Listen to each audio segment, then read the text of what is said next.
នេះគឺជាផ្លូវទៅកាន់ភ្នំបូកគោហើយយើងឃើញទេសភាពល្អស្អាតនៅលើភ្នំបូកគោតាមពិតបងប្អូនអាចទៅលេងបានជាពិសេសនៅខែត្រជាក់យើងឃើញបើយើងទៅខែត្រជាក់យើងឃើញមានអាប់ចុះច្រើនមែនទែនហើយខ្ញុំចូលចិត្តទៅខែត្រជាក់ពីព្រោះវាចុះអាប់ខ្លាំង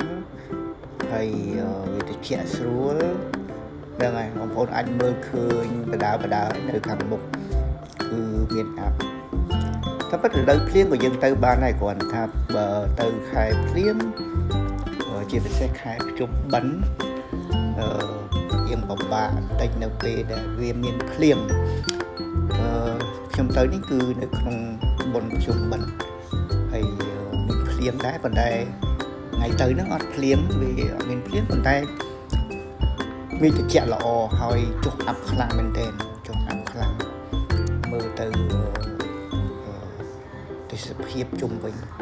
ស្អាតមែនទែនហ្មងបើសិនបងប្អូនទៅខែភ្ជុំហើយនឹងខែត្រជាក់គឺទេសភាពស្អាតមែនទែននៅភ្នំបូកគោរៀងរាល់ឆ្នាំឲ្យទៅដល់ខែចង់ទៅពីព្រោះនឹកឃើញទេសភាពនៅទីនោះស្អាតមែនទែន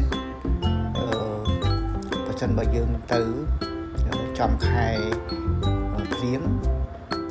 វាន័យថារុក្ខជាតិទាំងអស់វាដុះឃើញនៅតាមផ្លូវឆ្វេងស្ដាំខ្ញុំថតតាមឡាន